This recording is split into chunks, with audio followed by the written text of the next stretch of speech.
Hello student, how are you? I hope आप सभी ठीक होंगे। तो बेटा, सीरीज़ मिशन 3000 का जो कि आपकी एक क्वेश्चन मैराथन सीरीज़ है क्लास 10th आईसीएसई बोर्ड के लिए, उसमें आज हम केमिस्ट्री के चैप्टर नंबर 1 यानी periodic properties and variation of properties के एमसीक्यू पार्ट के सेकेंड लेक्चर को लेके आपके सामने हाजिर हैं। ठीक है, इस लेक्चर को देखने से पहले आप मेक श्योर कर लें कि आपने इसका पार्ट 1 देखा हो। ठीक है, आपको ये वीडियो मेरे चैनल पे मिल जाएगी या तो आप प्लेलिस्ट भी चेक कर सकते हो। ठीक है, देखो 15 तक हमने कर लिया था पार्ट 1 में, 16 देखेंगे। लिखा है why group 1A elements are called alkali metals. ठीक है, 1A का मतलब वही आपका ग्रुप 1। ग्रुप 1 के एलिमेंट को एल्कली मेटल्स क्यों कहते हैं, आपको इसका रीज़न बताना है। ठीक है, ऑल दो मैं ये रीज़न आपको ये सारी चीज़ें थोड़ा बहुत पहले भी बेसिक बता चुका हूँ। ठीक है, उसके लिए आपको पार्ट 1 देखना पड़ेगा एमसीक्यू का। तो बेटा इसका सीधा सीधा आंसर ये है कि जो ग्रुप 1 होता है, अच्छा ग्रुप 1 में कौन कौन से एलिमेंट रहते हैं याद है कि नहीं? लिथियम रहता है, सोडियम, पोटेशियम, इसके बाद रुबीडियम, सीजियम, फ्रांसियम, ये सब वगैरह। तो इसके जो ऑक्साइड्स और हाइड्रो ऑक्साइड होते हैं, जब आप उसको वाटर के साथ ट्रीट करते हैं ना, तो वो एक एल्कलाइन सोल्यूशन बनाते हैं। मैंने क्या कहा, इसके जो ऑक्साइड होंगे, ऑक्साइड किसके? ग्रुप 1 एलिमेंट के, एंड हाइड्रो ऑक्साइड,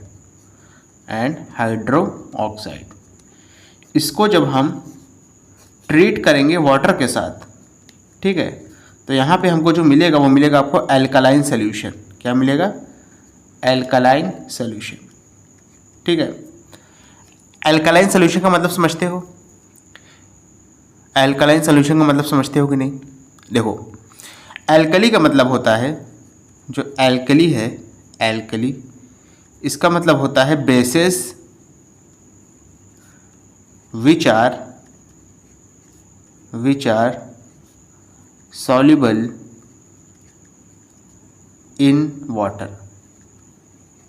ठीक है, एसिड बेस का फ़र्क जानते होगे। ठीक है, एसिड में आपको H+ मिलता है, बेस में ये वाला चैप्टर में ख्याल से आपके उसमें है। ठीक है, कोर्स में एसिड को जब आप डिसोसिएट करते हैं ना, यानी जब तोड़ते हैं, तो हमको H+ आयन देता है वाटर के अंदर, पानी में। और जब बेस को तोड़ते हैं हम, तो उसमें आपको OH- आयन मिलता है। ठीक है, तो कह रहा ऐसा बेस जो कि पानी में सॉल्युबल होगा उसको एल्कली कहते हैं। ठीक है, और यहाँ पे कह रहा था कि ग्रुप 1 के एलिमेंट्स को एल्कली मेटल्स क्यों कहा जाता है। तो एल्कली मेटल्स इसीलिए कहा जाता है बेटा कि जो ग्रुप 1 के ऑक्साइड और जो हाइड्रो ऑक्साइड होंगे, जब वो वाटर के साथ ट्रीट होंगे ना, तो वो एल्कलाइन सोल्यूशन बनाएंगे। यानी ऐसा सोल्यूशन बनाएंगे जो कि बेसिक होगा नेचर में, और साथ ही साथ क्या होगा, वाटर में सॉल्युबल भी होगा। ठीक है, तो इसका जो ऑप्शन नंबर बी है वो आपका करेक्ट हो जाएगा। समझ रहे हो अच्छे से? ओके, चलिए नेक्स्ट क्वेश्चन देखिए क्या लिखा है, ज़रा समझिएगा। लिखा है विच इज़ लार्जर, Na+ और K+। कह रहा है Na+ और K+ में कौन सा बड़ा होगा।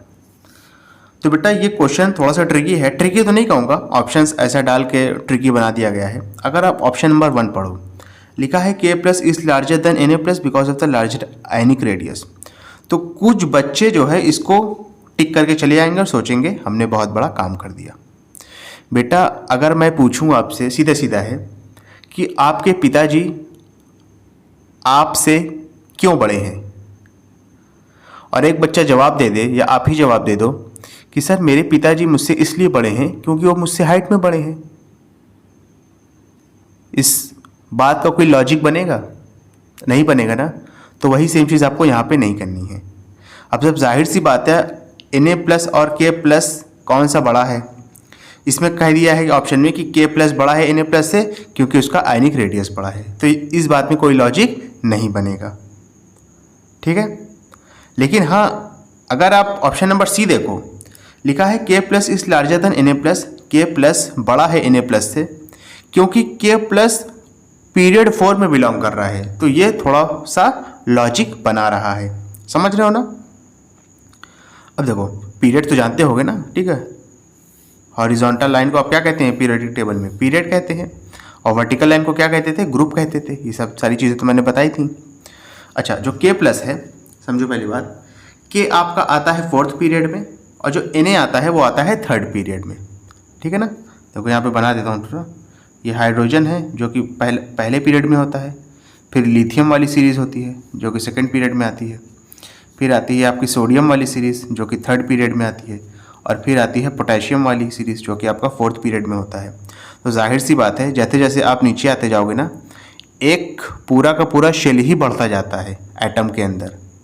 अब जाहिर सी बात है, ये वाला तो बड़ा होगा ही, किसके मुकाबले में, इसके मुकाबले में। क्यों? क्योंकि ये पीरियड 4 का है, पीरियड 4 का है, इस वजह से इसके बाद एक एक्स्ट्रा शेल होगी, ठीक है, समझ रहे हो ना।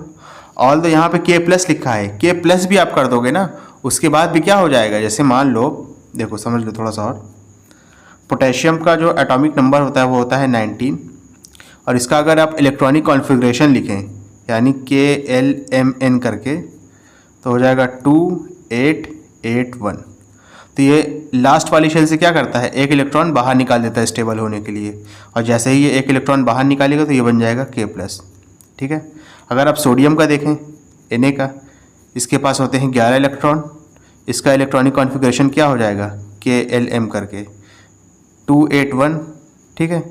ये अपनी लास्ट वाले शेल से एक इलेक्ट्रॉन को लूज़ कर देगा स्टेबल होने के लिए, जैसे ही एक इलेक्ट्रॉन लूज़ करेगा ये हो जाएगा Na प्लस, ठीक है। एक इलेक्ट्रॉन लूज़ करने के बाद भी इसके बाद देखो कितनी शेल हो गई, 3 शेल हो गई। एक इलेक्ट्रॉन इसने लूज़ किया तो इसके पास कितनी शेल हो गई, 2 शेल हो गई, ठीक है, समझ रहे हो ना ये बात। यानी आप बेसिकली ये कह सकते हो कि के प्लस बड़ा होगा Na प्लस से, क्योंकि आपका जो पोटेशियम है, यहाँ के लिखना चाहिए था, इन्होंने के प्लस लिख दिया है। जो आपका पोटेशियम है वो पीरियड 4 का है, जब पीरियड 4 का है तो उसमें एक एक्स्ट्रा शेल होगी, लूज़ करने के बाद भी एक एक्स्ट्रा शेल बचेगी। यहाँ पर 3 है, यहाँ पे 2 है लूज़ करने के बाद, इस वजह से क्या हो जाएगा, आपका ऑप्शन नंबर सी करेक्ट हो जाएगा। समझ रहे हो अच्छे से। चलिए नेक्स्ट क्वेश्चन देखिए क्या लिखा है। लिखा है noble gases have zero electron affinity values. कह रहा है नोबल गैस की 0 इलेक्ट्रॉन एफिनिटी वैल्यूज़ होती है, ऐसा क्यों।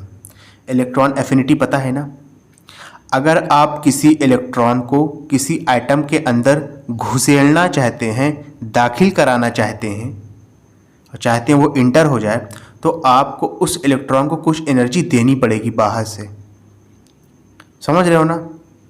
अच्छा, अब एक चीज़ समझना, जब अंदर जगह होगी तभी तो इलेक्ट्रॉन जाएगा ना, समझ रहे हो मेरी बात कि नहीं। नोबल गैस जो होती है वो पहले से ही उसका ऑक्टेट कंप्लीट रहता है, उसके पास ऑलरेडी 8 इलेक्ट्रॉन पहले से मौजूद रहते हैं। जब उसके पास अंदर जगह ही नहीं है तो आप जितना मर्जी बाहर से एनर्जी दे दो किसी इलेक्ट्रॉन को, वो अंदर जाएगा ही नहीं, क्योंकि उस इलेक्ट्रॉन की वहाँ ज़रूरत ही नहीं है, ठीक है। तो नोबल गैसेस के लिए इलेक्ट्रॉन एफिनिटी की वैल्यू 0 होती है। इसका रीज़न ये है क्योंकि उसके पास पहले से ही एक स्टेबल कॉन्फ़िगरेशन होता है, या तो आप ये कह सकते हो कि उसकी ऑक्टेट पहले से ही कंप्लीट रहती है, ठीक है ना। नोबल गैस का एक एग्जांपल ले लो, जैसे आर्गन है, इसका एटॉमिक नंबर 18 होता है, और अगर इसका आप इलेक्ट्रॉनिक कॉन्फ़िगरेशन लिखोगे तो हो जाएगा KLMN, ठीक है ना। N तो होगा ही नहीं, हाँ N नहीं होगा, ये हो जाएगा 288, N नहीं होगा, 3 ही शेल होगी इसके पास। तो देखो लास्ट वाली शेल में 8 इलेक्ट्रॉन होना चाहिए, यहाँ तो ऑलरेडी 8 है, तो एक इलेक्ट्रॉन बाहर से क्यों आएगा, तो उसकी इलेक्ट्रॉन एफिनिटी वैल्यू कितनी हो जाएगी नोबल गैस के लिए, 0 हो जाएगी, ठीक है। क्यों हो गई, क्योंकि इसके पास एक स्टेबल इलेक्ट्रॉनिक कॉन्फ़िगरेशन है नोबल गैस के पास, ठीक है। आपका ऑप्शन नंबर बी करेक्ट हो जाएगा। क्लियर है अच्छे से। चलिए नेक्स्ट क्वेश्चन देखिए क्या लिखा है। लिखा है given below is the part of periodic table. जाहिर सी बात है, ये ग्रुप सेकंड है, ये ग्रुप थर्ड है, ठीक है। कह रहा है how does metallic character of an element changes as one moves from left to right in periodic and top to bottom in group. कह रहा है अगर आप लेफ़्ट टू राइट मूव करेंगे तब इसका मेटालिक कैरेक्टर कैसे चेंज होगा, और टॉप टू बॉटम आएंगे यानी अगर ग्रुप में आएंगे नीचे की साइड तब इसका मेटालिक कैरेक्टर कैसे चेंज होगा। तो इस चीज़ें तो मैं पहले भी बता चुका हूँ, फिर से बता देता हूँ। लेफ़्ट टू राइट जाने पे बेटा आपका जो साइज़ है एटम का वो कम होता है। ठीक है, अगर साइज़ कम होगा तो जाहिर सी बात है जो आउटर मोस्ट शेल में जो इलेक्ट्रॉन बैठा है उसके लिए मुश्किल हो जाएगी बाहर निकलना। क्यों मुश्किल हो जाएगी? क्योंकि जो न्यूक्लियस है उस पर लगातार न्यूक्लियर चार्ज बढ़ता जाएगा और उसका force of attraction outer most electron से या आउटर मोस्ट शेल में जो इलेक्ट्रॉन बैठा है उससे बढ़ता जाएगा। और अगर फोर्स ऑफ अट्रैक्शन बढ़ता जाएगा तो फोर्स ऑफ अट्रैक्शन की वजह से वो बाहर जा ही नहीं पाएगा। यानी लेफ़्ट टू राइट जाने पे आपके जो इलेक्ट्रॉन को लूज़ करने की टेंडेंसी है वो कम होती जाएगी, और इलेक्ट्रॉन को लूज़ करने की टेंडेंसी अगर कम होगी तो मेटालिक कैरेक्टर भी कम होगा, क्योंकि मेटालिक कैरेक्टर का मतलब ही होता है कि इलेक्ट्रॉन को आप लूज़ कर पा रहे हो या नहीं। समझ रहे हो? तो लेफ़्ट टू राइट जाने पे मेटालिक कैरेक्टर कम होता है। समझ गए ना? तो from left to right in period the metallic character, MC का मतलब मेटालिक कैरेक्टर इंक्रीजेज, ये वाला ऑप्शन कट गया। ठीक है, पहला वाला ऑप्शन भी कट गया, वहाँ पे भी इंक्रीजेज था। ठीक है, देख लो, from left to right in period the metallic character of an element increases. First A और सी ऑप्शन तो कट गए हैं आपके, अब बचा बी और डी में। तो ग्रुप की चीज़ें समझ लेते हैं। जैसे ही आप ग्रुप में नीचे के साइड आओगे ना तो एटम का साइज़ बढ़ता है। अगर एटम का साइज़ बढ़ेगा ना तो न्यूक्लियस से आउटर मोस्ट शेल में बैठे हुए इलेक्ट्रॉन का फोर्स ऑफ अट्रैक्शन कमज़ोर पड़ेगा, और जैसे ही फोर्स ऑफ अट्रैक्शन कमज़ोर पड़ेगा आउटर मोस्ट शेल में बैठा हुआ इलेक्ट्रॉन आराम से बाहर जा सकता है। यानी जैसे जैसे आप नीचे आओगे वैसे वैसे साइज़ बड़ा हो जाएगा, इलेक्ट्रॉन आसानी से बाहर जा सकता है, तो यानी मेटालिक कैरेक्टर बढ़ जाएगा। तो आपका ऑप्शन नंबर बी करेक्ट हो जाएगा कि लेफ़्ट टू राइट पीरियड में जाने पे मेटालिक कैरेक्टर घटता है, टॉप टू बॉटम ग्रुप में जाने पे मेटालिक कैरेक्टर बढ़ता है। ऑप्शन नंबर बी करेक्ट हो गया। ओके, चलिए नेक्स्ट क्वेश्चन देखिए क्या लिखा है। लिखा है element x is found in group 17। Group 17 में एलिमेंट एक्स पाया गया है। मैं यहाँ पे ग्रुप 17 लिख देता हूँ। ठीक है, पहला होता है आपका फ्लोरीन, ठीक है, फिर क्लोरीन, ब्रोमीन, आयोडीन, यहीं तक देखो, इसके नीचे भी होते हैं। ठीक है, तो ग्रुप 17 के जो आउटर मोस्ट शेल में जो इलेक्ट्रॉन होते हैं ना उनकी संख्या होती है 7। जैसे अगर फ्लोरीन का ही लिखूँ, इसका एटॉमिक नंबर 9 होता है और इसका जो इलेक्ट्रॉनिक कॉन्फ़िगरेशन होगा ना Kl में, ये हो जाएगा 2 और 7। तो आउटर मोस्ट शेल में 7 इलेक्ट्रॉन हैं। ऐसे अगर क्लोरीन का लिखो तो इसका 17 होता है। ठीक है, तो इसके लिए m भी हो जाएगा, तो हो जाएगा 2, 8, 7।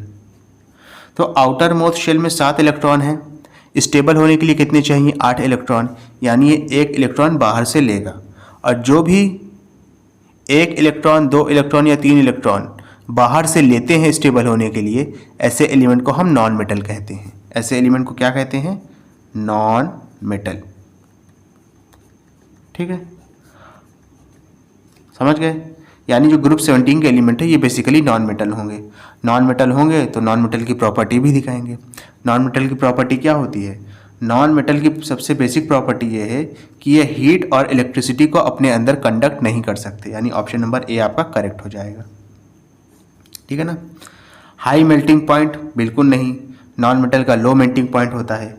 मैलिएबल, डक्टाइल ये सब नहीं होते हैं नॉन मेटल। ठीक है, फॉर्म बेसिक ऑक्साइड बिल्कुल नहीं, form acidic oxide. Non metal क्या करता है? एसिडिक ऑक्साइड बनाता है, बेसिक ऑक्साइड बनाने का काम मेटल का है। ठीक है, तो ऑप्शन नंबर ए आपका करेक्ट हो जाएगा। चलिए इसके बाद नेक्स्ट क्वेश्चन देखिए क्या लिखा है। लिखा है the atomic radius of the element decreases across the period 3। जैसे जैसे आप पीरियड 3 में आते जाते जाओगे, जैसे जैसे आप पीरियड 3 में, पीरियड 3 क्या होता है? सोडियम से लेकर के आर्गन तक, जैसे जैसे आप लेफ़्ट टू राइट जाते जाओगे आपका एटॉमिक रेडियस कम होता जाएगा। कह रहा विच of the following statement explain this phenomena. ठीक है, कह रहा इनमें से कौन सा स्टेटमेंट इस फिनोमिना को एक्सप्लेन कर रहा है। तो पहला ऑप्शन देखेंगे, electron shells are added across period 3 which increases the nuclear force of attraction. यहाँ पर बेसिकली इलेक्ट्रॉन शेल्स कहा गया है, लेकिन मेरे ख्याल से थोड़ा सा टाइपिंग में मिस्टेक है। ठीक है, क्वेश्चन में ये कहना चाह रहा है कि जैसे जैसे आप लेफ़्ट टू राइट जाते हो ना पीरियड में, इलेक्ट्रॉन्स बढ़ते रहते हैं। यहाँ पे इलेक्ट्रॉन शेल्स दे दिया है, तो इससे ये समझ में आ रहा है कि पूरी शेल ही बढ़ती रहती है। पूरी शेल पीरियड में नहीं बढ़ती, वो है ग्रुप में बढ़ती है पूरी शेल। ठीक है, तो यानी जैसे आप लेफ्ट टू राइट जाओगे, इलेक्ट्रॉन एक एक करके बढ़ता रहेगा। उस इलेक्ट्रॉन के बढ़ने की वजह से जो आपका न्यूक्लियर चार्ज है न्यूक्लियस पे, वो भी बढ़ता रहेगा, क्योंकि जाहिर सी बात है, अगर इलेक्ट्रॉन बढ़ेगा तो प्रोटॉन भी बढ़ेगा, और न्यूक्लियर चार्ज के बढ़ने की वजह से न्यूक्लियर फोर्स ऑफ अट्रैक्शन बढ़ता है। और अगर न्यूक्लियर फोर्स ऑफ अट्रैक्शन बढ़ेगा तो जो आउटर मोस्ट शेल में जो इलेक्ट्रॉन बैठा है ना, उसको अपनी तरफ तेज़ी से खींचेगा तो एटम का साइज छोटा होता जाएगा। यानी आपका जो फर्स्ट ऑप्शन है वो बिल्कुल करेक्ट है इस फिनोमिना को समझाने के लिए। सेकंड पे देखिए, the nuclear charge increases across period 3 due to increasing atomic number. जैसे जैसे एटॉमिक नंबर बढ़ेगा आपका न्यूक्लियर चार्ज बढ़ता जाएगा। बिल्कुल सही है, क्योंकि एटॉमिक नंबर का मतलब ही होता है नंबर ऑफ प्रोटॉन। अगर नंबर ऑफ प्रोटॉन बढ़ रहा है तो न्यूक्लियर चार्ज बढ़ेगा, जिसकी वजह से जैसे जैसे आप पीरियड 3 में आगे जाओगे आपका साइज कम होता जाएगा। तो ये वाला ऑप्शन भी ठीक है। थर्ड क्या है, there is a greater force of attraction between the nucleus and the electron. जैसे जैसे आप पीरियड 3 में आगे जाते जाओगे, फोर्स ऑफ अट्रैक्शन न्यूक्लियस और इलेक्ट्रॉन के बीच में बढ़ता जाएगा। तो ये बात भी सही है। बेसिकली जो तीनों स्टेटमेंट है ना, वो एक ही है, बस घुमा फिरा के लिखा हुआ है। ठीक है, तो आपका फर्स्ट, सेकंड, थर्ड तीनों ही ऑप्शन करेक्ट है इस फिनोमिना को समझाने के लिए। समझ रहे हो? चलिए नेक्स्ट क्वेश्चन देखिए। 22 क्या लिखा है which of the following pairs does the second element have a higher first ionisation enthalpy than the first element. अच्छा, इसमें क्या कह रहा है, which of the following pair does the second element have a highest. अच्छा ठीक है, कह रहा है इसमें से किस पेयर में जो सेकेंड एलिमेंट है उसकी आयनाइजेशन एंथैल्पी पहले वाले एलिमेंट से ज़्यादा है। ठीक है, तो देखो समझो, आयनाइजेशन एंथैल्पी क्या होता है बता चुका हूँ, फिर से बता देता हूँ। जब हमें आउटर मोस्ट शेल से इलेक्ट्रॉन को बाहर निकालना होता है ना, तो जितनी एनर्जी इलेक्ट्रॉन को लगती है बाहर निकालने में, उसी को आप कहते हैं आयनाइजेशन एंथैल्पी। ठीक है, अच्छा, आयनाइजेशन एंथैल्पी यानी इलेक्ट्रॉन को बाहर निकालने की एनर्जी को ही कहते हैं आयनाइजेशन एंथैल्पी। इलेक्ट्रॉन को बाहर निकालने की एनर्जी कब ज़्यादा लगेगी, जब आपका एटम छोटा होगा, क्योंकि अगर एटम छोटा है तो न्यूक्लियर फोर्स ऑफ अट्रैक्शन ज़्यादा होगा, तो उसको ओवरकम करने के लिए हमें ज़्यादा एनर्जी देना पड़ेगा। यानी आप सीधे सीधे ये देख लो कि पोटेशियम और सोडियम में कौन ज़्यादा छोटा है, जो ज़्यादा छोटा होगा उसमें एनर्जी ज़्यादा लगेगी। समझ रहे हो अच्छे से? ओके, तो देखो क्वेश्चन में आपसे क्या पूछा था, विच of the following pair does the second element की आयनाइजेशन पोटेंशियल फर्स्ट एलिमेंट से ज़्यादा होगी। तो ऑप्शन नंबर डी हो जाएगा आपका। फर्स्ट एलिमेंट के है, सेकेंड एलिमेंट Na है। तो अभी मैंने आपको बताया कि सोडियम का साइज़ छोटा होता है पोटेशियम के मुकाबले में, तो अगर सोडियम का साइज़ छोटा है तो इसकी आयनाइजेशन पोटेंशियल ज़्यादा होगी पोटेशियम के मुकाबले में। ठीक है ना, तो ऑप्शन नंबर डी आपका करेक्ट हो गया। ओके, चलिए नेक्स्ट क्वेश्चन देखिए क्या लिखा है। ये थोड़ा अच्छा क्वेश्चन है, इसको समझना। ठीक है, लिखा है the trend in 3 physical properties of period 3 are shown in the figure. Period 3 की 3 फिजिकल प्रॉपर्टीज का यहाँ पे ग्राफ दिया हुआ है। ठीक है, तो कह रहा है which physical property is not illustrated. कह रहा है इनमें से कौन सी फिजिकल प्रॉपर्टी को इस ग्राफ में नहीं दिखाया गया है। तो पहले तो हमें देखना पड़ेगा ऑप्शन में क्या क्या दिया है। इलेक्ट्रॉन एफिनिटी दिया है, मेल्टिंग पॉइंट दिया है, एटॉमिक रेडियस दिया है, फर्स्ट आयनाइजेशन एंथैल्पी दिया है। अच्छा ठीक है, अब देखो एटॉमिक रेडियस, जैसे जैसे आप पीरियड 3 कहाँ से स्टार्ट होता है, सोडियम से स्टार्ट होता है। ठीक है ना, sodium, magnesium, aluminium, silicon, phosphorus, sulphur, chlorine. ठीक है, उसके बाद आर्गन। यानी जैसे आप लेफ़्ट टू राइट जाओगे आपका एटॉमिक रेडियस क्या होता है, कम होता है। तो देखो ये लगातार कम हो रहा है ना ये वाला ग्राफ, तो ये इसको आप कह सकते हो ये किसका है, एटॉमिक रेडियस का ग्राफ है। ठीक है, ये वाला देखो, अब समझना।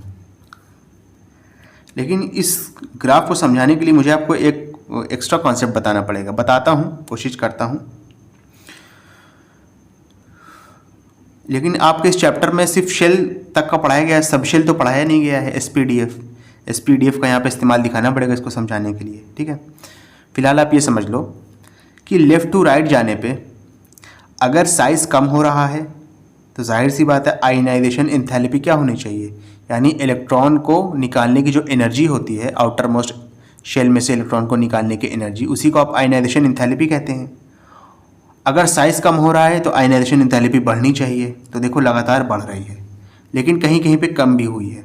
तो उसके लिए कोई एक पर्टिकुलर रीज़न है, रीज़न मैं आपको बता देता हूँ, वैसे समझिएगा।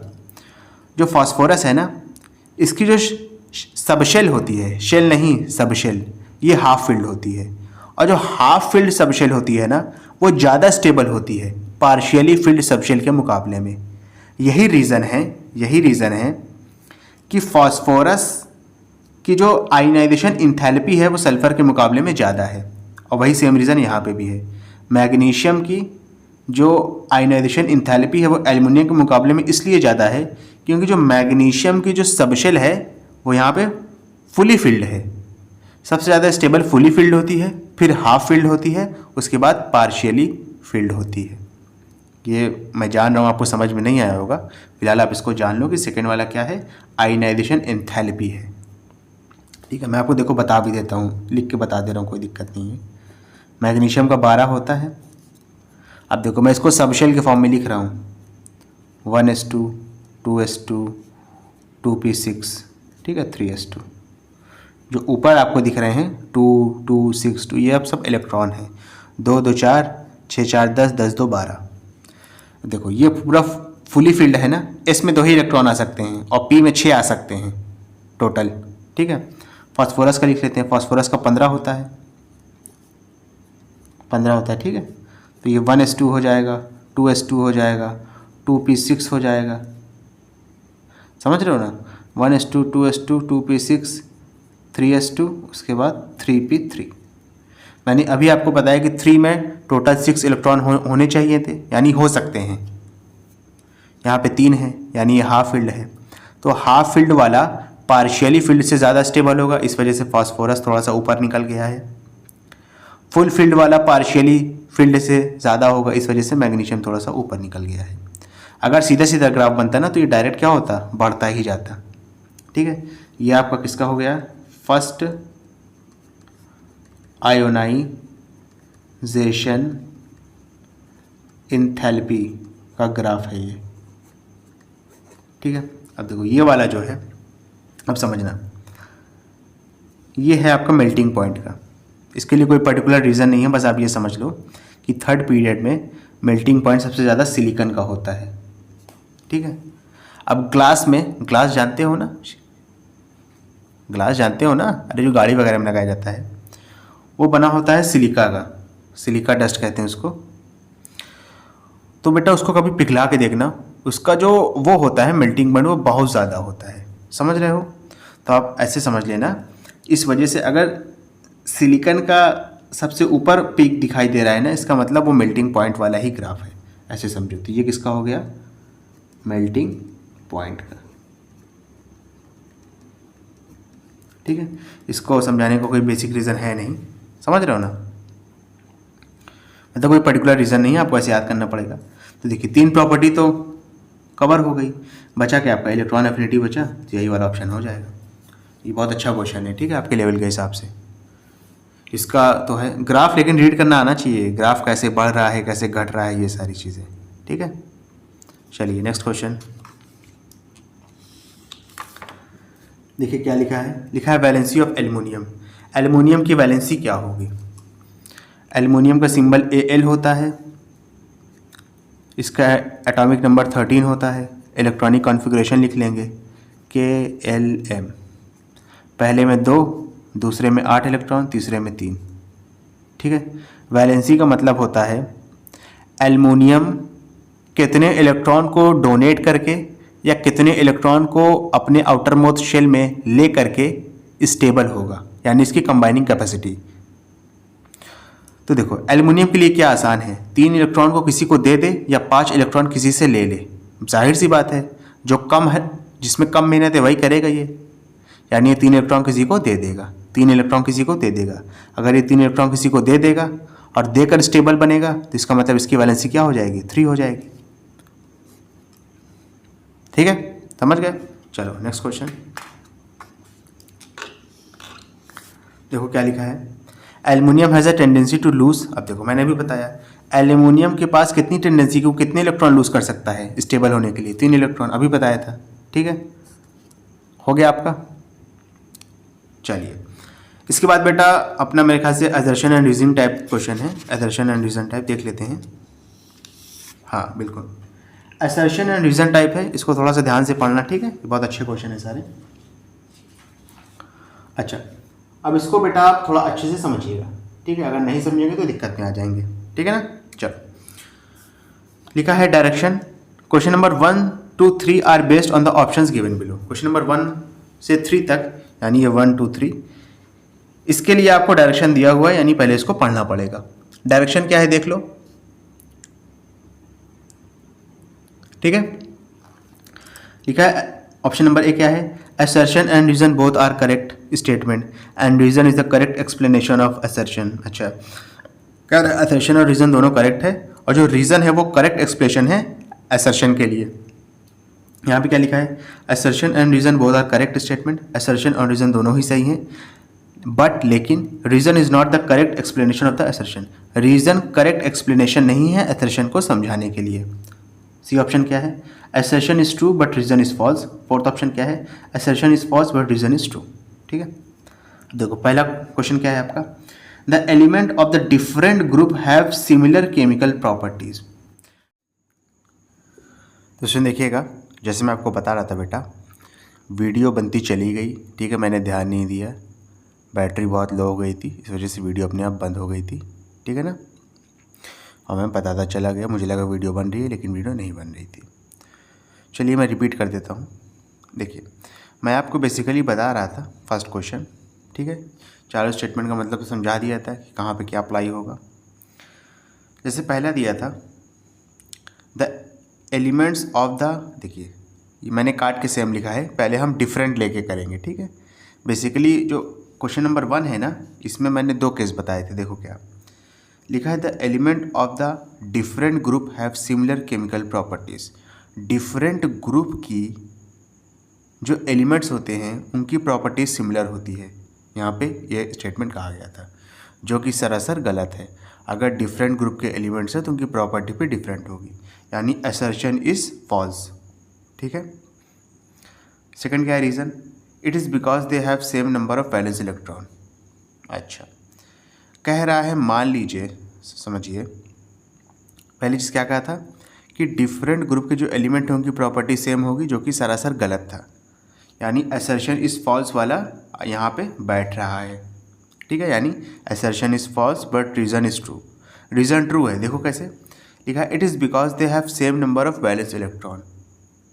अगर समझो, अगर जो ग्रुप में जो सारे के सारे एलिमेंट होते हैं, जैसे आप ग्रुप 1A ले लो या ग्रुप 1 ले लो, एल्कली मेटल्स की बात कर रहा हूँ, तो lithium, sodium, potassium, rubidium, caesium, francium, इन सब के सब में जो नंबर ऑफ वैलेंस इलेक्ट्रॉन है वो 1 होते हैं। यानी ग्रुप में आप कोई भी ग्रुप उठाओ, वैलेंस इलेक्ट्रॉन के जो नंबर हैं वो हमेशा सेम निकलेंगे। अगर वैलेंस इलेक्ट्रॉन के जो नंबर हैं वो सेम हैं तो उनकी केमिकल प्रॉपर्टीज़ भी सेम होगी, क्योंकि केमिकल प्रॉपर्टीज़ डिपेंड करती है वैलेंस इलेक्ट्रॉन पे। ठीक है, यानी अगर यहाँ पे डिफरेंट होता तब क्या आंसर होगा, डी होगा। क्या होगा, डी होगा। ठीक है, यानी असर्शन फॉल्स होगा और रीज़न ट्रू होगा। अगर मैंने डिफरेंट को काट के सेम कर दिया, अब देखो सेकंड क्वेश्चन बन गया, यानी इसका सेकंड केस बन गया। अब यहाँ पे क्या लिखा है, अब लिखा है the elements of the same group, यानी सेम ग्रुप के एलिमेंट्स जो हैं उनकी केमिकल प्रॉपर्टी सेम होती है। बिल्कुल होती है। क्यों होती है, क्योंकि जो सेम ग्रुप के एलिमेंट्स होते हैं उनमें number of valence electron same होते हैं। यानी अगर यहाँ पे सिर्फ आप डिफरेंट काट के सेम लिख दो, डिफरेंट काट के सेम लिख दो, तो आपका असर्शन भी करेक्ट है, रीज़न भी करेक्ट है, और जो रीज़न है वो असर्शन को करेक्टली एक्सप्लेन कर रहा है। ठीक है, तो यानी कोड नंबर ए हो गया आपका आंसर। ठीक है, यहाँ पे देखो लिखा है ना, assertion and reason both are correct and reason is the correct explanation of the assertion. Assertion और रीज़न दोनों करेक्ट है, और रीज़न जो है वो करेक्ट एक्सप्लेनेशन है असर्शन का। क्लियर है? फर्स्ट वाला हो गया। अब देखो यहाँ फर्स्ट वाला भले लिखा है, लेकिन इसमें मैंने आपको 2 क्वेश्चन करा दिए हैं, एक डिफरेंट के साथ जिसका आंसर डी होगा, एक सेम के साथ असर्शन में जिसका आंसर ए हो जाएगा, ए हो जाएगा। ठीक है। सेकंड वाला देखो क्या है लिखा है metalloids are present in zigzag row in periodic table. Metalloids क्या होते हैं पहले देखो। मेटलॉइड्स उन एलिमेंट्स को कहते हैं जिनके अंदर मेटल्स और नॉन मेटल्स दोनों की प्रॉपर्टी होती है। एक बार फिर से, मेटलॉइड्स उन मेटल्स को कहते हैं, माफ़ करिएगा, मेटलॉइड्स उन एलिमेंट्स को कहते हैं, उन धातु लोग को कहते हैं, धातु एलिमेंट्स को धातु कहते हैं, जिनके अंदर मेटल और नॉन मेटल दोनों की प्रॉपर्टी होती है। ठीक है। पीरियोडिक टेबल में देखिएगा ये जिगजैग रो में पाए जाते हैं। ठीक है, जिगजैग रो में ये पाए जाते हैं। रीज़न क्या है? Metalloids have same properties. Metalloid की सेम प्रॉपर्टी होती है, यानी जितने भी मेटलॉइड हैं उनकी सबकी सब प्रॉपर्टी सेम होती है। मैंने आपको मेटलॉइड बताया होता क्या है अभी, ऐसा एलिमेंट जिसके अंदर मेटल्स और नॉन मेटल्स दोनों की प्रॉपर्टी है। अगर मान लीजिए आपके सामने 3 मेटलॉइड ला के रखे गए हैं, तो तीनों की प्रॉपर्टी तो सेम ही होगी ना, क्योंकि तीनों के अंदर मेटल और नॉन मेटल दोनों की प्रॉपर्टी होगी। समझ रहे हो ना मेरी बात कि नहीं समझ रहे हो? तो आपका असर्शन भी करेक्ट है, रीज़न भी करेक्ट है, लेकिन जो रीज़न है ना वो असर्शन को एक्सप्लेन नहीं कर पा रहा है। इसका मतलब क्या है? अगर मेटलॉइड्स की सारी प्रॉपर्टी सेम होती है तो इसका मतलब ये है क्या कि वो पीरियोडिक टेबल में जिगजैग रो में पाया जाएगा? ये तो नहीं हो सकता है। यानी असर्शन भी आपका करेक्ट है, रीज़न भी करेक्ट है, लेकिन रीज़न जो है वो असर्शन को एक्सप्लेन नहीं कर पा रहा है, यानी आपका कोड नंबर भी आंसर हो जाएगा। Assertion and reason both are correct, दोनों करेक्ट है, but reason is the not correct explanation of the assertion. लेकिन रीज़न जो है असर्शन को करेक्टली एक्सप्लेन नहीं कर पा रहा है। ओके। थर्ड वाला देखिए, लिखा है असर्शन, क्या लिखा है? Chlorine is called halogen. Chlorine को हैलोजन कहा गया है। ग्रुप 17 के जितने भी एलिमेंट हैं सब के सबको हैलोजन कहा जाता है। ग्रुप 17 में बेसिकली कौन कौन आते हैं? फ्लोरीन आता है, क्लोरीन आता है, ब्रोमीन आता है, आयोडीन आता है, उसके नीचे भी कुछ होते हैं। ठीक है। रीज़न क्या है? It is because chlorine react with metals to form salt. ऐसा क्यों है? क्योंकि क्लोरीन मेटल के साथ रिएक्ट करता है और क्या बना लेता है? सॉल्ट बना लेता है। देखो फिर मैंने यहाँ पे बता भी दिया था, हैलोजेन 2 वर्ड से मिलके बना है। एक है आपका हैलो जिसका मतलब सॉल्ट होता है, और एक है आपका जीन्स, GENES, जीन्स, इसका मतलब होता है फॉर्मेशन, यानी सॉल्ट फॉर्मेशन। यानी अगर क्लोरीन को आप मेटल के साथ रिएक्ट करा दो तो वो सॉल्ट बना लेगा। ठीक है। हैलोजन का मतलब होता है salt formation, chlorine is called halogen. Chlorine को हैलोजन कहा गया है। रीज़न क्या दिया गया है? अगर क्लोरीन मेटल के साथ रिएक्ट करेगा तो वो सॉल्ट बना लेगा। ठीक है। यानी आपका असर्शन भी करेक्ट है, रीज़न भी करेक्ट है, और जो रीज़न है वो असर्शन को करेक्टली एक्सप्लेन कर पा रहा है, यानी आपका कोड नंबर ए आंसर हो जाएगा। क्लियर है अच्छे से? ओके स्टूडेंट, अगर आपको वीडियो पसंद आए तो इसको लाइक करें, कमेंट करें, शेयर करें।